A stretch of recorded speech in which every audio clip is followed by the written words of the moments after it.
et que je demande à tout le monde de l'applaudir pour son engagement.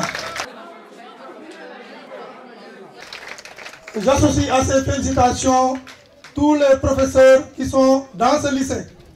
Parce que ces professeurs aussi abattent un travail important, un travail appréciable qui permet quand même à M. Dieye de bien en tout cas encadrer les élèves qui sont au niveau de ce lycée.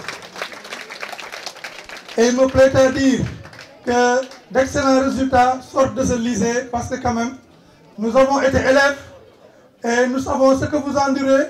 Vous venez d'horizons très divers, vous venez en tout cas de distances très éloignées, mais malgré tout, vous faites votre travail, vous faites tout pour avoir d'excellents résultats qui honorent le département de Guinguinéo.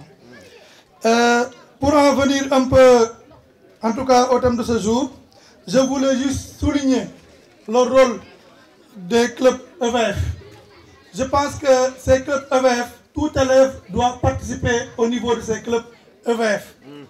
Parce que quand même, l'école a un rôle d'éducation.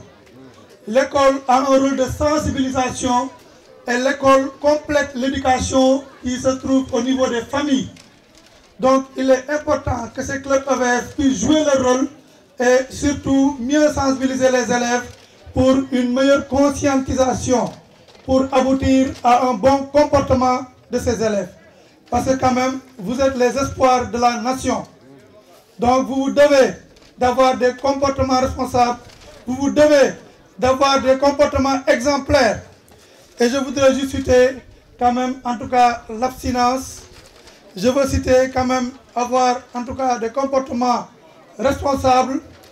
Et surtout, vous devez être des relais dans vos familles pour conscientiser les personnes sur le sida. Et grosso modo, on a 3 types de transmission. La transmission sexuelle, que vous connaissez bien, donc c'est des rapports non protégés. La transmission sanguine à travers des objets souillés, mais la transmission mère-enfant, donc de la mère au nouveau-né. Donc, il faut quand même des mesures de prévention. Et pour cela, comme je l'ai dit, l'abstinence est véritablement très conseillée. Si ce n'est pas possible, en tout cas faites des efforts. Si ce n'est pas possible, il faut faire des rapports protégés. Parce qu'encore une fois, le VIH, on ne sait pas qui est qui. Parce que quelqu'un peut avoir l'air bien portant et héberger le virus. Et vous ne pouvez pas regarder quelqu'un et dire que celui-là a le VIH. Donc il est important de se dire que, je ne dis pas que tout le monde a le VIH, mais il faut faire attention à tout le monde. On ne sait pas qui est qui. Et pour le savoir, il faut faire le dépistage. Le dépistage, encore une fois, il est gratuit. Il n'est pas payant. Il est disponible dans toutes les structures sanitaires. Donc, on fera ça avec confidentialité. Et les résultats, avant de faire le dépistage, on fait ce qu'on appelle un counseling. Ce counseling vous permet quand même de vous donner toutes les informations nécessaires sur le VIH. Et après avoir fait le test, on vous fait un counseling post-test. Ce counseling post-test permet de vous révéler le résultat. Quand le résultat est positif, on va vous indiquer la marche à suivre. Quand le test est négatif aussi, on vous indiquera aussi la marche à suivre. Parce qu'il n'est pas dit qu'on fait un test une fois et c'est fini. Le mieux, c'est de le faire dans 3 mois. Parce que vous pouvez être dans la période de séroconversion. Non, après avoir fait un test, il faut le faire après 3 mois. Pour peut-être si éventuellement vous n'êtes pas dans la période de séroconversion. Donc, même si vous le faites cette année, l'année prochaine, il faut le refaire, ou bien en tout cas dans 2 ans ou 3 ans, mais il faut le refaire parce qu'on ne sait jamais. Par rapport à ce dépistage, quand vous êtes positif, on va vous indiquer un suivi avec un médecin, comme Dr Cham qui est là, qui est un excellent médecin, que je remercie par rapport aux efforts qu'il est en train d'effectuer dans le centre de santé de Guinguinéo. En tout cas, c'est un excellent médecin et je suis heureux de l'avoir avec nous. Et il va vous suivre. Et ce suivi aussi, encore une fois, le suivi, on va le faire correctement avec des rendez-vous réguliers, avec une mesure de la charge virale. Et quand on fera la mesure de la charge virale, quand vous serez indétectable, ça veut dire que vous ne pourrez plus transmettre le VIH. Donc ça aussi c'est extrêmement important. Donc il n'est pas dit que celui qui a le VIH ne peut pas se marier. On ne l'a pas dit. On n'a pas dit que celui qui a le VIH, on doit le fuir, on doit le stigmatiser. Non. Il fait partie de la collectivité. Donc, en tout cas, je vous incite à adhérer au club EVF pour plus de connaissances. Les jeunes aussi sont une cible importante qu'il faut quand même accompagner pour avoir d'excellents résultats. Cette maladie est une maladie chronique. On peut rester 5 ans, voire jusqu'à 10 ans sans développer aucun signe. Donc ça aussi, c'est bon à savoir. C'est pourquoi je vous dis que des fois, vous êtes amené à avoir la maladie, mais ne pas développer de signes.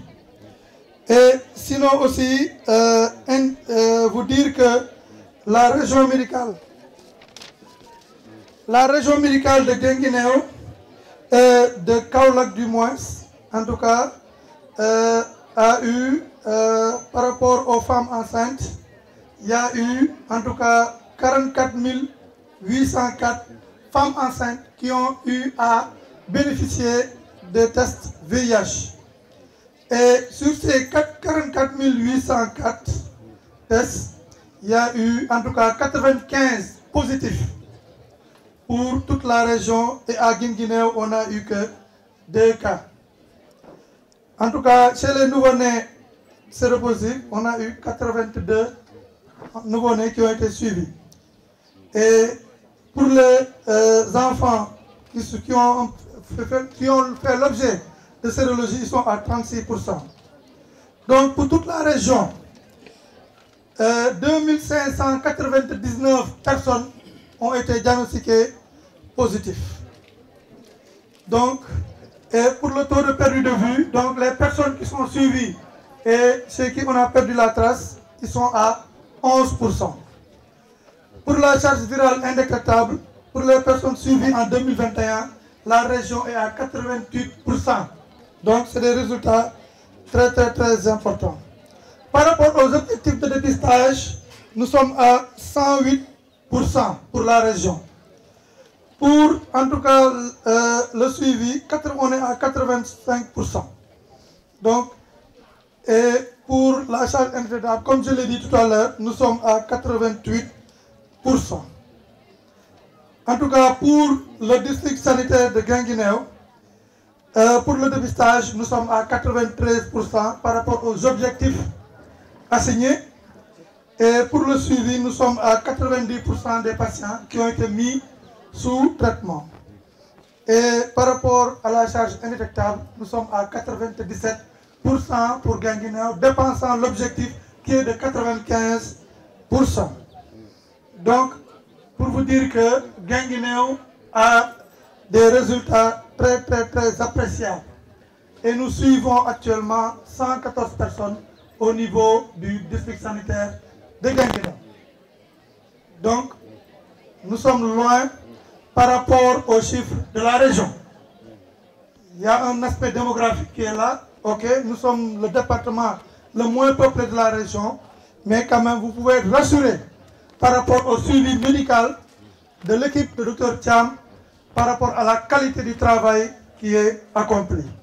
Donc vraiment, en tout cas, pour ne pas trop tirer en longueur, je voulais juste finir par remercier les autorités administratives, à commencer par le gouverneur, par Madame le Préfet, par rapport au soutien indéfectible qu'il nous apporte pour l'atteinte de nos objectifs quotidiens et annuels.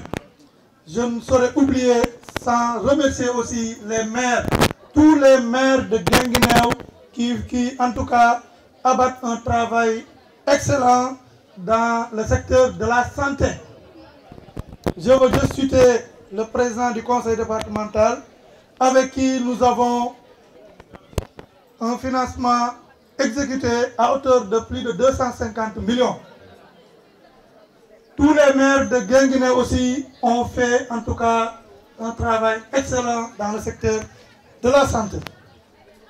je ne saurais finir sans en tout cas un clin d'œil spécial à l'IF et au lycée avec le proviseur. Vraiment, en tout cas, l'IF collabore avec le secteur de la santé de manière franche et sincère.